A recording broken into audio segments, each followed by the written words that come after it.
Hey, good morning and welcome back to Taylor Time Live. I'm your host, Seth Gladden, and today we have an exciting topic for you. We're in the middle of our series on commercial builder multifamily, and today we will be exploring education. So we'll be taking a look at the kind of the landscape of education, what it looks like, how it's changed in the last 12, 24 months, the impact COVID has had, what to expect next, coming up in that market, as well as some of the installation challenges and different things.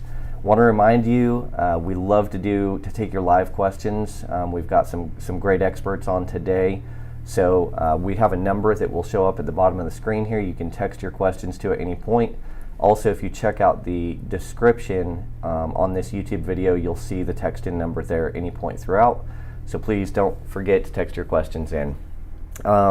Before we jump into the actual topic, I want to introduce our guest today. So as usual, with me in studio today is Gary Scheidker, our Director of Tech Services. Gary, thanks for being here. Glad to be here, Seth. Thank you very much. Absolutely. Beautiful Tuesday morning Yes, it is. here in Dalton, Georgia. And joining me remotely is Robert Varden with CFI. Robert, how you doing?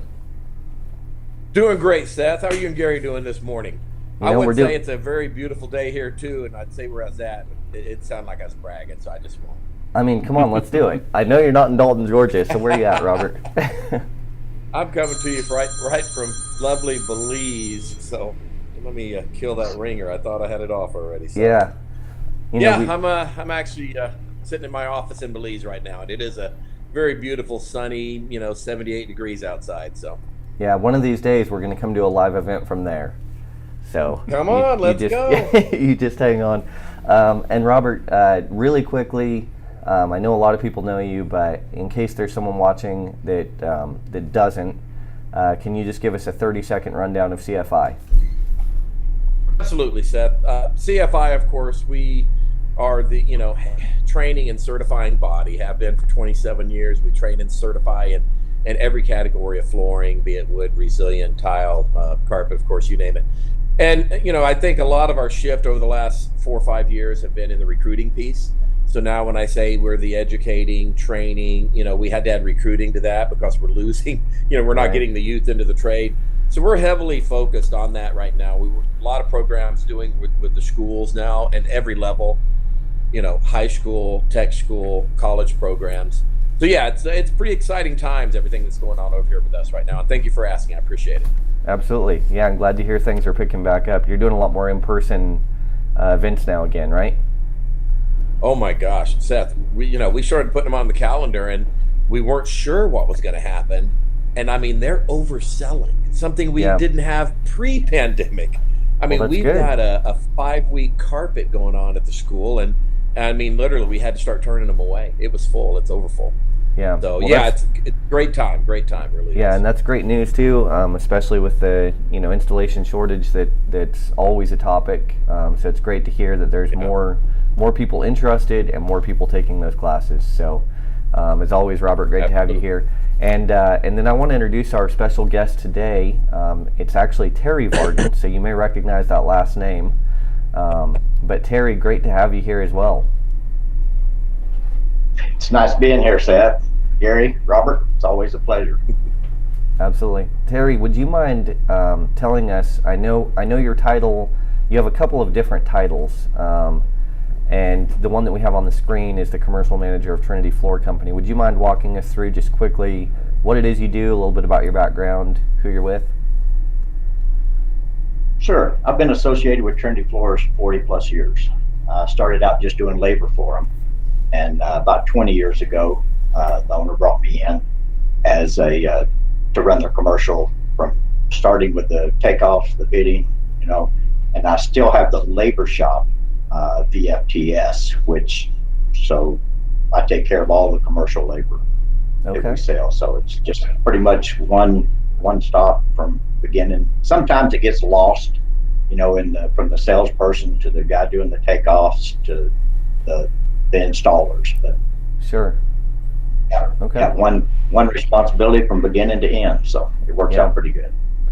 So a little bit of experience. You said about 40 years, and then and then with Trinity, And I want to tell all of our viewers why it is that you're here with us today, because we're talking about education. So, what would you say, percentage-wise, of all the work that you do? What would you say that percentage is of education? Education is probably going to be 50%. Okay. They still do it. Trinity still does a lot of residential, Sure.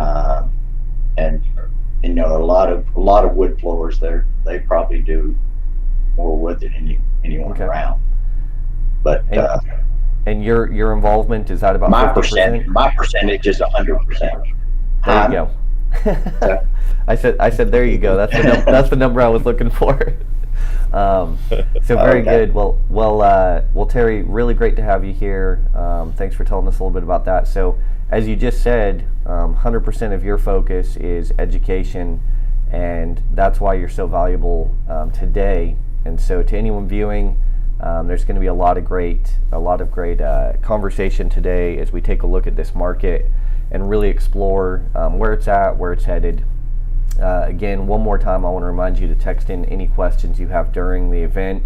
I would encourage you to text questions specifically for Terry or Robert or Gary. You can specify that, and we'll ask them to them. So don't forget to do that. Well, guys, let's go ahead and jump in. Terry, I want to start with you and have you just kind of paint a picture for us of the education market. Let's talk a little bit about that. The education market, it's always going to be there. There's always kids going to be going to school. We do probably 2/3 remodel and 1/3 new construction every summer. Okay. Summer's usually our busiest time because that's when all the remodels going on. And we usually start the new schools before summer hits. They like to try to finish them before the main work hits, but it usually doesn't happen.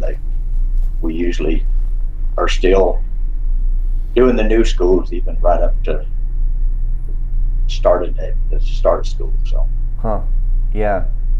One thing too, Terry, I know, because to give you a sense of Trinity Floors, when I was a helper and 16 years old, I was working for our brother above Terry, who's now passed away, at Trinity Floors. Now, Terry, you'd mentioned that Trinity does a lot of wood, but isn't the majority of their wood like gymnasium floors? They're connected pretty tight with the school market as well. I know they have a residential division, but when you talk wood, to give you a better picture, Seth, Trinity Floors, they're like the premier floor. That's not like regular wood floors to me. Doing a gym floor is very different than going into a home and doing a wood floor. And isn't that the majority of their market, Terry? It's a very large portion of their market as far as the gyms and schools. So they do a lot of that type of work. Yeah. Yeah. Sorry, I didn't mean to take you backwards, but when you talk wood floors in a home versus a gym floor, there's a bit of a difference. Yeah. So. Well, a lot of different usage. Definitely. So no, and interject anytime. That's the whole point. So, Terry, what have you seen? Like, I know you said you've been in the industry, a lot of years, and how have you seen the education market specifically shift? Let's talk about maybe over the past 5 years, and then I want to focus in a little bit in just a few minutes on the impact COVID had. But what have you seen over the last few years shift in that education market? Has there been some big trends changing? They're switching up. They used to use a lot of VCT, and now they're switching a lot of the VCT to LVT for less maintenance. Sure. And from broadloom carpet, they're using a lot of carpet tiles now. Okay. And, so when they're getting away from the VCT, does that mean you're getting away from that 20 layers of polish they used to put on the VCT that would literally show every speck of dust underneath the VCT? Oh my gosh. yes. Are they still putting as much as of a shine, or are they going with the typical LVT sheen? The LVT sheen is what they're going to. Even though the VCT market is trying to come back, they're actually putting a finish on the VCT now that they say you don't really have to wax. So it's called a diamond. They're trying to stick in the market. Well, that's good. And to give you a sense there, Seth, man, you'd have this long 8-foot wide 200-foot corridor, VCT, and they would put so much polish on there that, I mean, just the prep alone, you used to have to just, sometimes you could have the best prep in the world, but by the time you got the glue down and the dust settled on it, it would still show that speck of dust down that hallway with all the shine. Yeah, So, everything I'm telegraphs. sure that's nice to see. Well, Terry, that's So- got to reduce your maintenance callbacks and things like that, as far as the failures that are caused by maintenance, excessive moisture and things like that are used. Right. Sure. So, so let's talk a little bit about COVID. Obviously, you know, and I know flooring materials have changed in most markets, but then COVID hit, right? And that, I'm sure, had a huge impact on the education market. As we know, there was a lot of schools that transitioned to fully remote. You know, we had some that were partial remote, partial in person. There's been a lot of changing guidance and regulations from the CDC and other government entities as well throughout this whole thing. And I know state by state has been different too, and you do a majority, I believe, of your work in Texas. But that being said, I think you probably still have a pretty good finger on the pulse, so to speak, of the marketplace. So what were those impacts that COVID has had, and are those still impacting? How has that changed? Well, in the beginning, they did have a strong impact on it. We was having to run 3 separate shifts. You know, we'd have to run from 6 to 2, and then 2 to 10, and then 10 to 6, and that's just to keep the amount of personnel off the job site. You know, Wow. between the electricians and all the other trades, they shifted us to 3 different shifts. And before we could get in the schools, they would take our temperature. You know, you'd obviously have to wear a mask, and but that they're getting kind of relaxed on that now. We're back to 1 shift on most cases, unless it's occupied school. Then we'll have to work nights after school's out. But Okay, so the labor some of the aspect schools is that- sorry. no, go ahead. Oh no, I was just going to say, so the labor aspect was impacted with shift work, but did you see a big impact on the amount of work as well? And how is that transitioned back to normal, or is there more demand now due to pent up through COVID? Yeah, there's more work now because we had 3 schools that were supposed to go during the summer, got postponed because they wasn't sure what was happening on COVID. Yeah. You know, we kind of thought they would go ahead and let us get in early when school was out because of COVID, Sure. but they were kind of held up and said we need to see what's going on before we do all these add-ons and the remodels on them. So Yeah. So they weren't even sure exactly where it was going to go after COVID, whether they needed any more classrooms. Right. and that was Make that. So you'd said that they've kind of relaxed the mask mandates and so forth. How about in the occupied? I mean, you still, obviously, you know, going in there nights, they still doing masks or? yes. If there's teachers or students anywhere around, you're still wearing masks. Yes. Gotcha. And we check our guys' temperatures every day regardless, you know. Right. When they get to the shop in the morning, their temperature is taken just to make sure everything's fine. It's good precaution. Yeah. Have you? And I know we'll get to the future, but eventually. But it'll be interesting to see as this whole situation keeps progressing, if they start requiring installers, especially in in occupied spaces, to have their vaccine or different things like that in that education world. I know there's some other things. So we may have some viewers who don't currently work in education who want to, or have been interested in that, and we definitely want to give them some tips and pointers and maybe even some precautionary notes on that. And as we were discussing before this call, there was something I hadn't even thought of. It's common sense, right? But you were talking about the background checks and some of the different things that all the installers have to go through. Can you walk us through that a little bit, Terry? Yes, all the installers is going to work in the schools. They have to do a 30-year background check and be drug tested. And when they do that, they give you a badge, and you have to wear that badge anytime you're working in the school. If the principal or anybody comes up, they can run that badge and verify that you passed the background check, and that is, that's keeps from counterfeit badges being brought in. Yeah.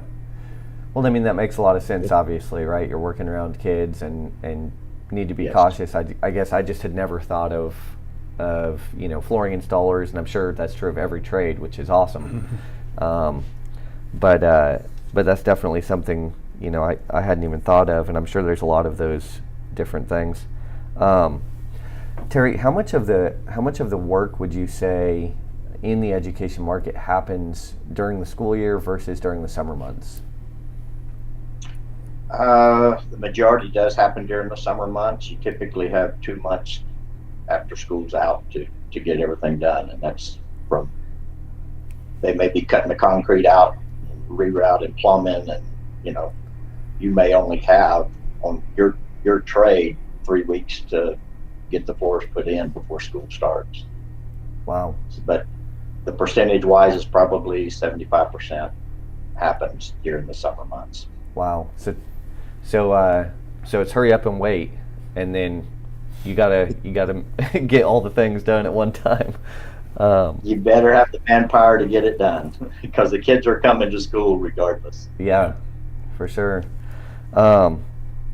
Can you talk to us a little bit, and Robert, feel free to jump in too on this, but talk to us a little bit about the bidding process. So I know, as we walk through this series we're in, commercial builder multifamily, obviously there's differences to each market, right? Which is why we're tackling them one at a time, and we've talked about residential and multifamily and healthcare.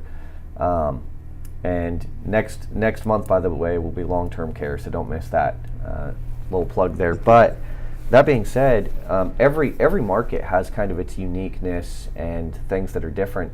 I think one of those is the bidding process and the way that relationship between the architect firm and design firm, general contractor, education, school board, all that stuff intertwines. Can you talk to us a little bit about that? Yeah, you typically get the invites from the general contractor, the jobs that they're working on and bidding on. So you either accept the invite or you don't accept it. Depends on if you got the time and everything to do it. But you go in, look at the plans, do the takeoffs, and then you got to call and get all the pricing on the materials. Depends on what's spec'd on the job. And, right. If you know that you get a fair shot at getting the price of the product, then you'll bid that job. Right. So I know we were And if talking. you know someone else is going to have a better shot at that, sometimes you don't bother. Yeah, Absolutely. sometimes you don't bother it unless you think you can get it an alternate put in. Right. Yeah, I know. I think Sorry, go ahead, Robert. it seems to be a common denominator we talk about in a lot of these sessions about relationships, and this obviously this side of the business is no different. I think maybe what changes up is whose relationship is most important to you. I think Terry might agree, and he talked a little bit about it yesterday, is and let's say in healthcare, obviously if you get the spec, that's extremely important because you're going to have an edge there, and knowing the architects and knowing those groups is very key. Like he said, those bids come to the school from the GC. Having that relationship with the GC is going to be important. Maybe again being able to be involved in that spec, but also I think, wouldn't you agree, Terry, even the relationship with the school district themselves? I know you've come to me with school districts that you've been doing that particular school district for 20 years, and suddenly a relationship may change, and suddenly that may change, and it's just so incredible how important the relationship piece is. Oh, it's definitely important. If the district trusts you enough and say they'll ask you what products you recommend for that project, and then you go to the manufacturer and say, look, I'm going to put your product in this school, you're going to get the edge on it as far as the pricing. Yeah, that's definitely different, as Robert mentioned, definitely different than a lot of other markets that we talk about. And that relationship piece is always important, but it's knowing who to have it with. And it sounds Yes. like that's a very different person or group of people than it would be in healthcare or government or something like that. So, Yeah, I mean, it's good to have the relationship with the district, the GC, the architect, you know. yeah, You know, Terry, you had also Or- said you see that most of the broadloom. I know we had talked about the VCT changing to the LVP, which absolutely makes sense now, and they make some very unique and incredible products. You also said the broadloom had taken a turn and mostly gone into carpet tile now. Is that the majority, you think, nowadays? Definitely. Oh wow, Mhm. that's interesting. And one thing that we seem to see, and I know Terry's told me about some of these projects he's doing, and it seems like sometimes these school districts, the money they have to spend to me is just amazing. When he's telling me $100,000 project here and a $200,000 project here, you might elaborate on just how from a design perspective some of these schools and these projects have gotten, and kind of what they're spending on stuff like this these days. Well, the 100,000 and 200,000 has increased to about 800, 900,000 now. Oh, You know, we've got one district now. We're putting all rubber floors in, and we've got 28 logos that we got to have water jet cut that goes inset in those, from hamburgers to crayons to pencils to basketballs, and they get pretty elaborate. did you say 28 patterns? Yes, in one 28 school? different logos that we have to have cut. Yes, water Wow. jet cut. water jet cut. They're Yeah. not playing Hamburgers for around. the cafeteria. Yeah, Yep, hamburgers with an arrow pointing to the cafeteria, and it's going in the corridors. The books. Does goes that to come the with the side of library. fries?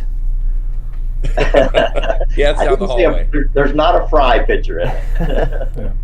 Well, tell him you need I don't 29, know right? about high schools and Yeah. other parts of the country, but I got to tell you, if you ever go through Texas, you'll pass something and you must think it's a second Harvard University. No, it's just a Texas high school. I mean, Yeah, excuse me. These schools are absolutely incredible what they're building out there, and it's amazing. huh? They're going up everywhere like that. Yeah, Are they, Gary? I just because I know coming out of California, a lot of the high schools there are very old, very in need of updated.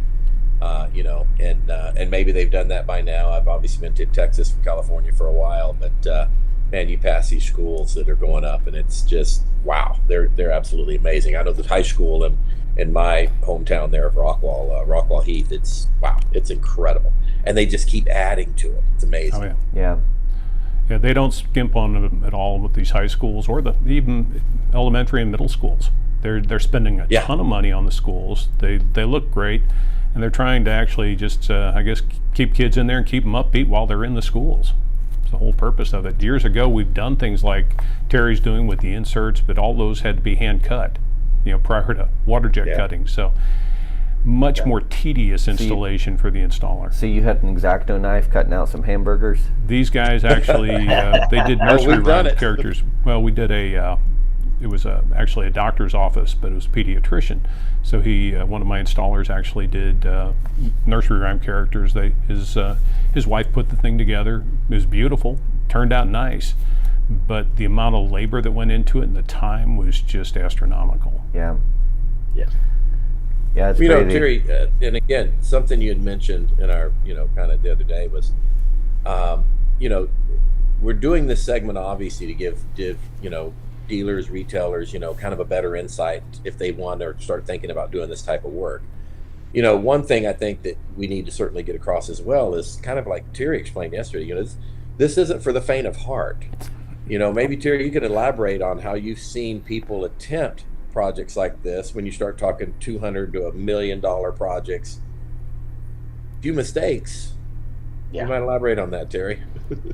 Yeah, I mean, I've seen a lot of, when work got slow, a lot of mom and pop shops would try to bid this one of the schools in their town, because they knew new school was going in, and it doesn't take much to, put them out of business. There's been quite a few just you know, if they're bidding ceramic and the whole ball of wax, I mean, all they have to do is miss the bull noses or the Sluter trim, especially if it's a stainless steel Sluter trim, which is in a lot of them, and it can be very cost effective. It's put quite a few smaller shops out of business just by missing. You know, it may be on a 16th inch scale to plan, and they figured on the 8th. Well, they're 50% in the hole right there. Ooh, that would be Yeah, that's a that would serious be a problem. costly mistake. It's Yeah, we been done. I've seen it. saw a and lot of like, that like after you the just bubble said, you burst. start talking the bull nosing, those stainless steel trims. I mean, Oh yeah. you're talking thousands of dollars worth of trim work. Oh yeah. Wow. Yeah, that's Because great. then- they have all these schools have wainscot down the corridor, so all the corridors has got, you know, Sluter trims. And it may be at the top of the wainscot and at the bottom to protect the bottom edge, and it adds up. Wow. Yeah. You got So thousands of foot of it. Definitely know what you're bidding, how to bid it. Don't mix Yes. up your decimal Read points, all the right? Read all the specs. Yeah. And the specs Well, are and usually two books. So Terry, when we were talking and a I little think bit, that's where a lot of smaller houses might miss it, Seth. In that, you know, I mean, obviously, I've got a lot of incredible relationships, you know, with retailers and dealers, and you know, they break into what they consider the commercial market, but it's really more of a, you know, a little TI space or what we call Main Street commercial, where it's a little strip mall and it might be doing a couple hundred yards and in offices or here and there. But you know, when you start talking the segments we've been talking about, you know, the schools, the hospitals, I mean, that is a different world. That's commercial work. yeah, And you know, I've had a couple of groups, you know, over the years that have approached me to try to help them break into that segment. That their segment was maybe multifamily. You know, they did a lot of condos, apartments, homes. But again, you know, they at least were smart enough, at least the group I was working with, to know that if we're going to try to break into that market, I need some help.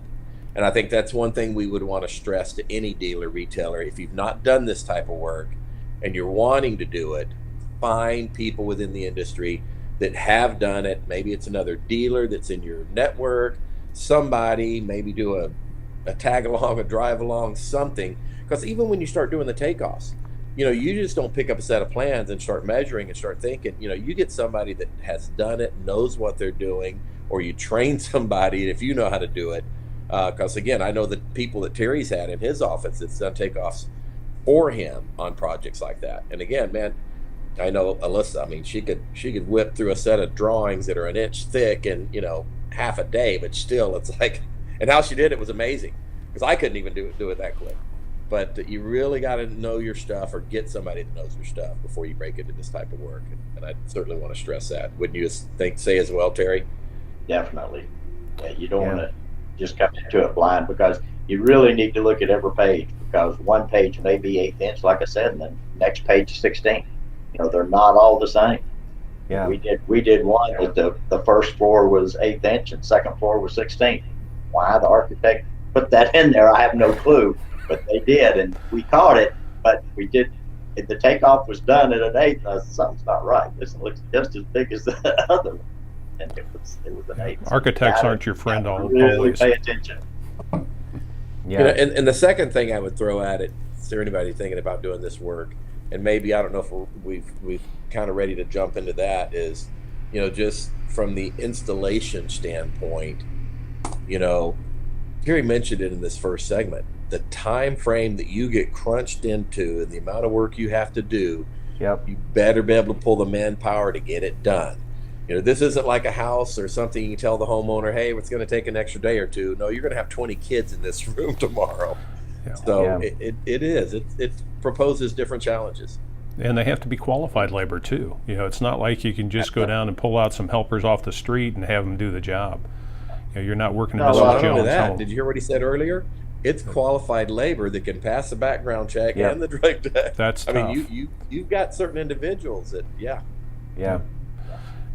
Yeah, back when after Okay, the bubble sorry, Seth. burst, we saw a lot of companies who were doing like either new construction or multifamily, thought they could go into commercial, and in most cases they just lost their shirts very quickly because they didn't have the crews to do it, they didn't understand commercial, and they just bid everything wrong. Yeah, they were awarded a lot of bids because they came in so cheap, but if you can't complete the job, doesn't matter how cheap it is. Yeah. Well, and you make a great point, Gary. When you start talking installers, Seth, and I know Terry will agree with me as well, Gary, because my shop, we were mainly a commercial shop, but we did open up a residential division out of pleading a company that wanted me to do that. But so we were doing both. And I can tell you right now, commercial guys don't want to go do a house. No. I could take my best commercial guy, and I may get a call back on him going in and doing a darn 100. I could send Lido, Terry knows him, one of my best installers. I send him in to do a 100-yard house. Chances are I could probably have a call back on it. They don't want to be there. They don't like it. And the residential guys, same thing. They start talking about spread and glue, and one, they're going to have it all over them from head to toe. And again, it's just when guys get comfortable in one area, usually they don't like crossing over as much to the other. They will or they can, but sometimes you're just better off. Like Gary says, you got to have guys that are focused on doing that type of work. You really do. So on that note, Terry, have you seen? So we talked a little bit about COVID and how that impact kind of almost brought things to a grinding halt for at least sounds like a couple of months in education. What did you see the impact of that when things started coming back? How are you able to find qualified installers? Has that been a challenge for you? Talk to me a little bit about that. I've been fortunate only because I've been in the business so long, and I know a lot of installers. Most of them used to work for me, and now they went out and went on their own. But I can usually make calls, and I know their quality of work's good. The main impact after COVID is materials. It's hard to get the product right now. Right. Whether it be VCT, carpet, everything's delayed, and trying to get that across to the architect. So once you get awarded the job, you submit you do your submittals, and then you've got to get the submittals back. Sometimes you have to let them really know you've got to have those submittals because you got to get it ordered. Because what's typically 4 weeks to get here is going to be 16 to 18 weeks now. Yeah. So wow, that's one of the main pushes right now. It's just getting product. Yeah. Well, and there's been so many kind of things that have hit just kind of in succession. You had COVID, which hit, and that of course impacted supply chain and production and all of that. And then I won't point any fingers to any specific states, but there was a state that you might be in that had a big freeze a couple of months ago. I knew he was going there. Hey, I'm not going to call the name of it. I'm just saying. But so much of the oil and gas industry is there, and those products are used not just for transporting, but also go into so many materials. And so both flooring, adhesives, kind of the whole market has seen an impact, a huge impact from that, actually. And then, then what? 2 weeks ago we have the cyber attack on the pipeline, and semis can't drive because there's no gas, and or in their case diesel. But it's definitely been a challenging thing. And I know as an adhesive supplier, we've seen that, with raw chemicals and things like that. We've discussed that. I think had a couple interviews with some of the flooring trade. But talk to me a little bit about that. What are you seeing, and what happens when you can't source a flooring product? Because you have such a constrained window of 2-3 months where you're supposed to get all this work done, and now you're not able to get product. So what do you do? If they can't get product, then obviously they're coming looking to us to what can you get, and time to get it done. So you try to come up with something, but when you're looking at 120,000 feet of LVT or VCT and 12,000 yards of carpet, it gets pretty. That's going in one school. That's pretty tough to get. Yeah. So so what do you do then? At last minute. I mean, the kids are coming, right? So you have to have a floor. Kids are coming. If So- you can't get materials, then you're going to put something on the floor because they can't get a CO, a certificate of occupancy without it. Right. And so that means kids can't go. So you're getting temporary, whether it's temporary carpet tiles, you're putting something on the floor so they can move in. So you're saying if your 28 pattern hamburgers and basketballs don't show up, that you're going to have to go in and put down something on that floor temporarily, and Yep. then they're going to have you come back and switch it out to the hamburgers? Yes, I'll come back after hours or Thanksgiving break, Christmas break. We'll come back and set those in. Wow. So Whatever is it takes. And does that It- probably fall into that 20% of work or 25% of work that you're doing during the year versus in the summer? No, that's extra. Along with all this flood we're doing right now because of the freeze. I was going to say that brings up a good question, and I actually had that on here because I know you made a comment about that the other day. And just for the rest of you callers, for some reason Texas decided to run up to the North Pole for a couple of weeks, so we had this just major freeze. And kind of expand on that, Terry. You're telling me the other day that flood work again has increased his workload tremendously, not just in schools but in other businesses as well. Yeah, I mean, we're doing a lot of healthcare stuff right now because of floods. We do working with some restoration companies, on the flood industry, and that right there has increased the work 70% at least. Wow. Which, Wow. if you didn't have the labor to get it done or know the people to get it done, then you couldn't do it. And how many guys you say you're running roughly right now on average? Just on the flood stuff, roughly 30. Yeah. With not counting the schools. So 50, 60 guys probably at this point in time? Yeah. And normally you're running an average of 10 to 12? Usually 5 on each school. And sometimes right now I've got 5 schools going,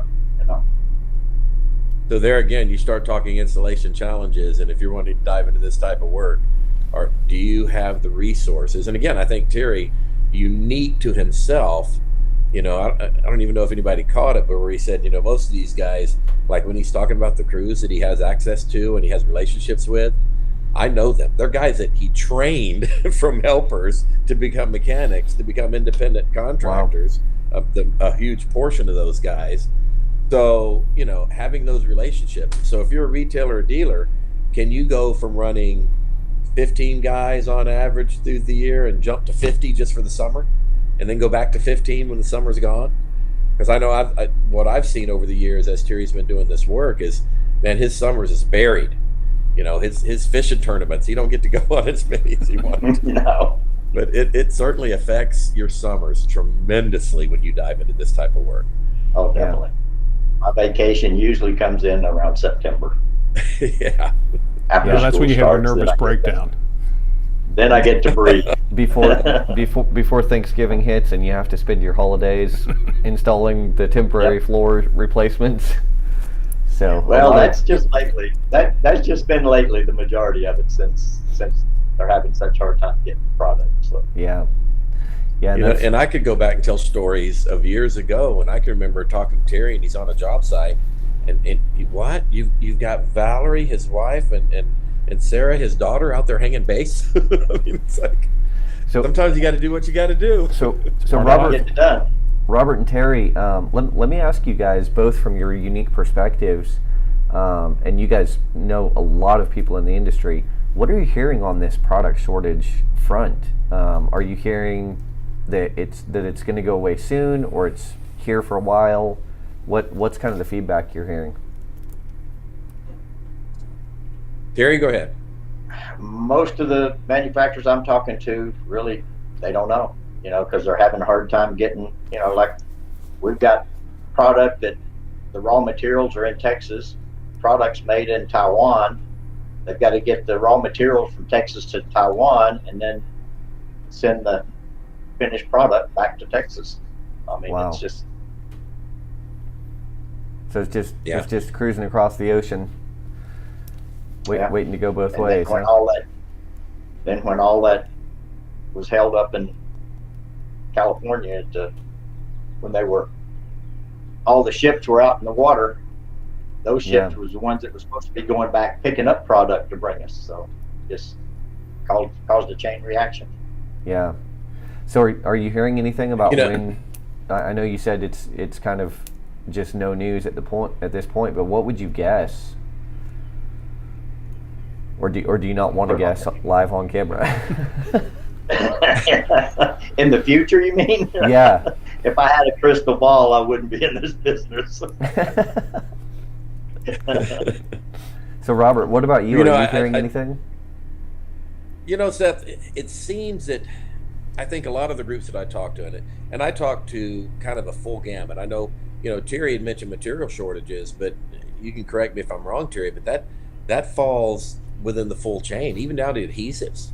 Oh, yeah. I'm sure you guys are dealing with stuff like Yeah. that, but to give you a perspective of how much it's even affected us, okay, we have some absolutely great manufacturers. Taylor, for instance, that supports our training education. We get Cushion, from say Leggett and Platt, who is again a great manufacturer that supports training and education. I'm having emails right now with those guys, and even on Cushion and the shortage of the materials to make the cushion, to the point of Robert, we don't have it. And I know that if these guys weren't in dire straits of where they're at, that they would certainly be, and they still support us, and I don't want to say anything there, and they're getting us material, but I can see the pain even from all of them. And some of them seem to be thinking, and it's odd though, they've been thinking this, it seems like, for the past month, is that we're hoping over the next week or so we should get some information and it's going to get better. That week seems to come and they're not getting the news they were hoping for, I guess I could say.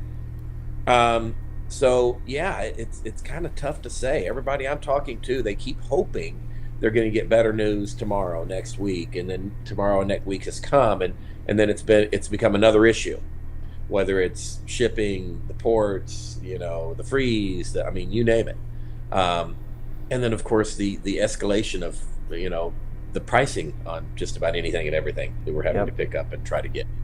So yeah, it's tough to say, Seth. I wouldn't really know what to say as far as whether I saw it getting better in a week, a month. I would certainly hope in months to come that yes, we start getting back to a norm of where we were. We all hope it's sooner than that, but I hear what you're saying. Remain optimistic, but I don't hope for the best at this point. I think it is going to be a little slower. There have been issues. Also, there was a plant explosion in China. There was a plant factory in Europe that caught fire. So, there's a lot of other things that have affected the supply chain. Yep. Yeah, but Gary, it's reaching a point where they keep coming up with another excuse. I think, okay, wait a minute, you guys just want to drive up prices. Come on, that's a real possibility. Just tell me where it's going to be and get me my stuff, okay? We had a problem not too long ago. There was a strike in Canada at a port, and it actually diverted ships to the U.S., which backed up the ports in the U.S. So everything feeds off of another thing, just like Terry was talking about. So let's pull this back from supply chain issues, because that is a huge issue, obviously, but it's not education, right? So let's bring it back to education. Terry, let me ask you this: when it comes to some of the install challenges, it sounds like you have really good crews. You've built a lot of great relationships over the years, but what are some of the challenges that you face? Maybe after the fact, right? Once you've installed that floor, then what do you see, and how would you recommend to someone to kind of prepare for that? Well, after we install it, just got to make sure that, it's not our job to make sure, but a lot of the maintenance facilities a lot of them have their own maintenance facility, do the waxing and stripping. And, it would help you if you would kind of watch as that process goes down, so you'll know, because a lot of them just don't really know how to do it. They just pouring water on, say, VCD. They'll pour buckets of water on it, buff it around, and then take a vacuum it up, and then put a fan on it for a few minutes, and then put the sealer and wax on it. And that water, as much as they put down on there, it gets down in the cracks. I've seen it where the moisture started bubbling up the sealer, and they tried to blame us that it's got moisture problems, and we were supposed to check that. Luckily, on some of them, I've taken videos. Yep. That's what I was just going to ask is how do you Kind of how do you get protect it around? myself, So if somebody's going to get in it and do it, you need to see the whole process, because they can always come back and bite you. Yeah. So pictures, videos, document when you can. Make sure that you're covering your bases, so to speak, not only during the install, but that you have records for after the install as well. Definitely. Really keep records of your moisture tests and everything. Yeah. And Whether how it does be that our come into answer. product selection?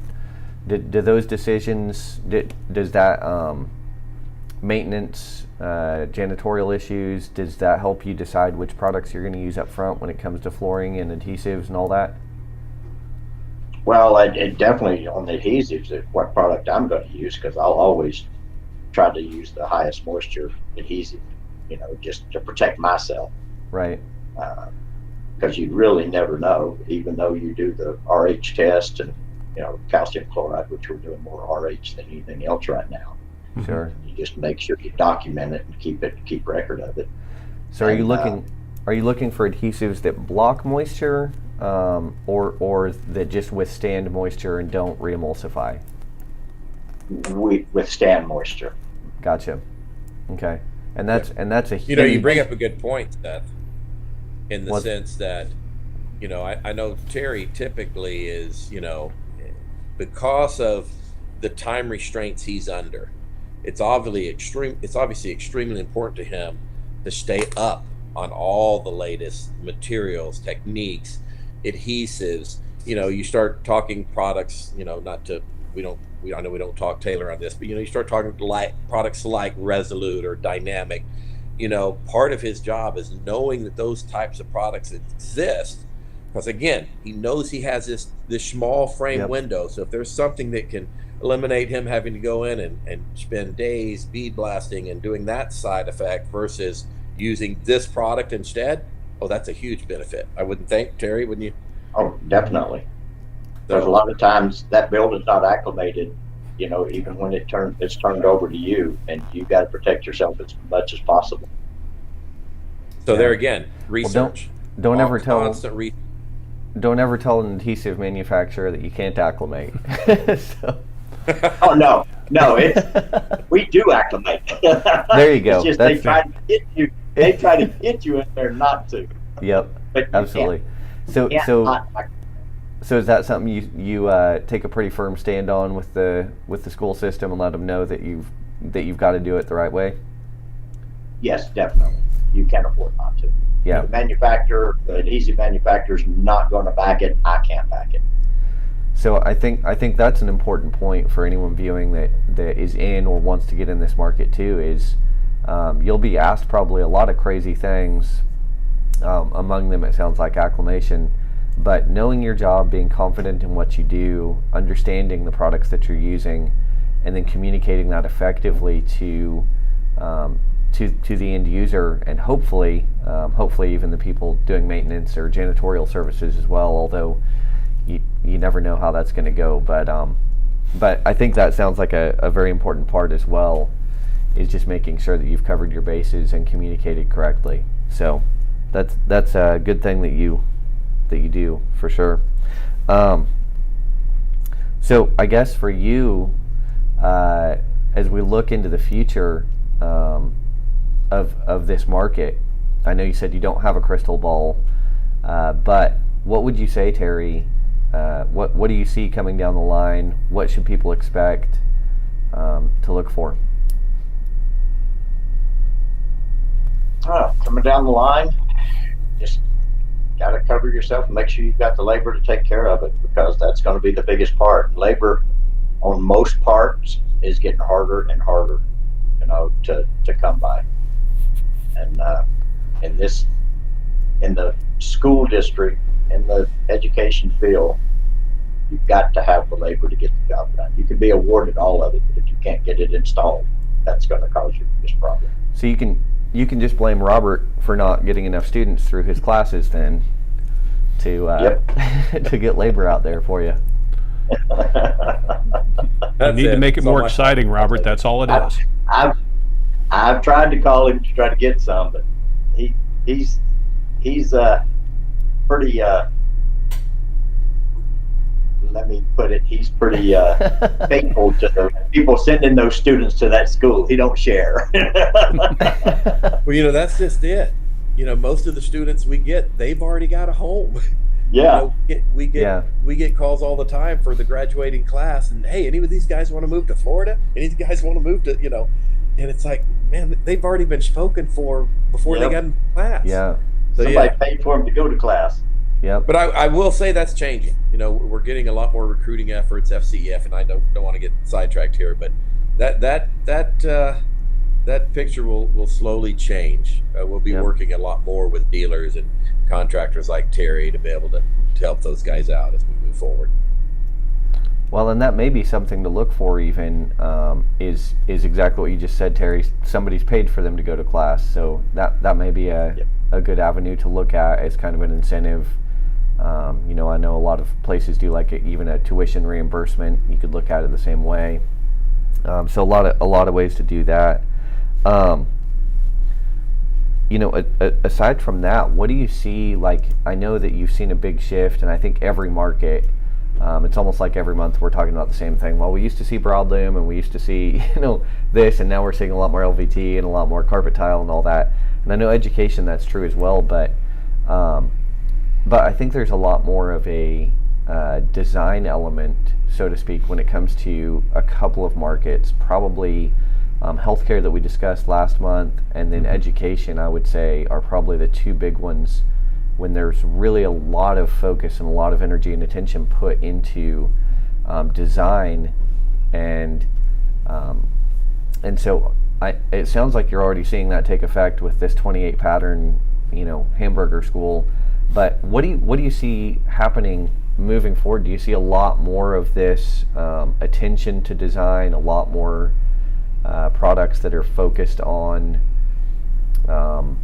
call it environmental stimulation for cafeterias? You've got different things, and classrooms, maybe less patterns. What do you see going on there? Yeah, I mean, there's a lot of patterns, usually in the cafeterias and the corridors, classrooms. Some schools, seems like most architects are trying to outdo the other architects in design advice.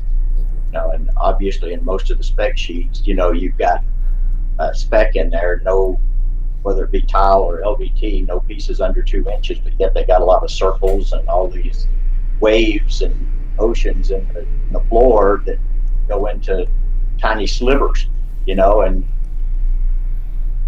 Yeah. so it's hard to follow that spec when the designers put all the patterns and circles in there, and you got slivers. You can't do slivers. Yeah. Terry, are you seeing a lot of natural products being used in Texas? I know we see in California a lot of linoleum and things like that going into educational institutions, just because they're looking for that green aspect. Are you doing mostly, it sounds like you're doing mostly LVT and LVP, but any linoleum, that kind of natural products? They are doing some in the gyms, that if they're not going wood floors, then it's usually a linoleum product in the gym. That's interesting. It looks like wood. Those are the ones with the gym designs inlaid into them and all that, Terry. Oh yeah, you got your volleyball lines and your basketball lines, and Do you you end up cutting that in instead of painting it on. So do you see Right. more focus too coming? I know we talk a lot about COVID, right? But it's impacted so many things in our world, and I think one thing that's become a lot more of call it a top concern to people throughout this has been indoor air quality, right? So the time we spend in our homes, the time we spend in our businesses, the time that we have our children spend in schools, right? So have you seen more of a focus and shift on the health and sustainability aspect of products, both flooring products and adhesives that are being used? Well, yeah, as far as adhesives, for sure. As far as the tolerances and stuff. Right. Every job we do, we have to submit the MSDS sheets, and as far as the VOCs and stuff's got to be, preferably zero. Right. Yeah. Yeah. They have to actually suck emissions in to the adhesive. Yeah. Take VOCs out of the air and just pull them in. Do away with them. We'll Yeah. work on that. Yeah. Yeah, that'll be the next thing. Yeah. Our R&D department's like, nope. We got to take this guy off the air. Yeah, just be thankful you're not in California or someplace like that with the restrictions that are there. Yeah. Yeah. Well, Let me ask you there's- this, Terry. I was there for a while. Do you see much in those specs that actually spell out the adhesives and some of the materials like that being used? And if you don't, do you foresee it coming? No, they do. Typically, if it ever what the manufacturer is, they want their adhesive. But if their adhesive doesn't have a high moisture rating, then we try to switch it to one that does. Gotcha. Makes sense. Yeah. Interesting. So guys, we are coming up Hey. on our hour here. I want to be sure and take just a moment and go through what we call our bottom line, which is just kind of a couple of key points or a main thing to remember. We've touched on a lot of really good things today, but Gary, I'm going to start with you, put you on the spot. Okay. So what would you say in the education market is something that you would recommend someone looking to get into this market?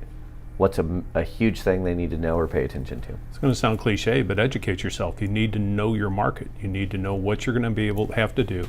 You're going to have to know what the qualifications your mechanics are going to have, whether it's going to be background checks, things like that, drug tests. Make certain that you're going to be able to get the labor. Because if you bid a job and you can't get the labor, it's going to be the kiss of death for you. You have to make certain that you have all of that ready to go, have everything lined up, just like Terry has done. Like Robert said earlier, it's not for the faint of heart. It's something that's going to put a lot of stress on you. You're going to have a lot of tough time constraints. You have to make certain that everything's going to go in smoothly. So you have to have your ducks in a row before you get started. Okay. Robert, what would you say? Well, I'll kind of expand on that a little bit. Kind of like what Gary said. My recommendation to somebody that came to me that was wanting to break into this type of market is find someone like Terry and hire them. That's actually what Trinity did 20 plus years ago. Was they sought out Terry. Of course, he had a relationship with him before, but then they sought him out to put him into that position to open up that market for them. Second part of that, again, and again, it's a common denominator we've said in every one of these commercial series.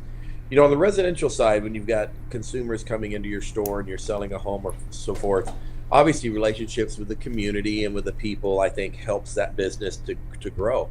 But as you've heard in just about every segment, on the commercial market, I think the relationships you have or you build with, again, the builders, the GCs, the school districts, the architects, key components to break into the commercial side of this business, as same with education. Yep. And in education, that relationship oftentimes is not the same as other industries. It's with that school board. So be aware of that in education. Thank you, Robert. Terry, the final word. Final word is, if you're thinking about getting into the education end of it, one, make sure you have somebody that can do a takeoff and read the specs and go over it and know exactly what they're doing. That's one. Two, have your relationships with the manufacturer so you get the pricing. Districts, if possible, but if you're just breaking into it, more than likely you won't have the relationship with the districts until you start working in there. And three, the labor. I mean, you've got to make sure you got the labor. Like I say, you can be low bid on the job and you can get it. If you can't get it installed, it's going to be a major problem. Yeah. All right. Well, very good. Guys, I appreciate it. There's been a ton of great information shared today. We're going to get you back all on the screen here, and I'm gonna bring this thing to a close here because we're wrapping up. But We really do appreciate your time. Guys, if you have questions after, you can always reach out. You can shoot an email to our tech center, tech@tailoradhesives.com. You can call the number right there on the screen. We also know Robert's always happy to take calls there at CFI as well. We scrolled that earlier. Always. I think we can again now. And Robert will probably be more than happy to share Terry's number and and offer his. I'm just kidding. But no, seriously, Terry. Make sure it's after school starts. Yep. Terry, Yeah. thank you so much for being here. I know this is a busy time of year, so thank you. We really do appreciate all the wisdom you've had to share today. Seth, it's been a pleasure. Thank you very much. Gary, Absolutely. Robert. Robert and Gary, thank you guys as well. Thank And you, guys. for those of you viewing, just remember you can always connect with us on social media. Please go on our website, tailoradhesives.com/tailortime. You can subscribe to our newsletter there. It's once a month, has great information in it about what's going on in the industry, what's happening at Taylor. So you don't want to miss that. Also, once a month, every third Tuesday, we have our live event. Like I said earlier, next month will be on long-term care, so you don't want to miss that if you're in that market or hoping to get into it. Follow us on social media, like and share our posts, and just remember, we're Taylor Adhesives, and we're with you every step.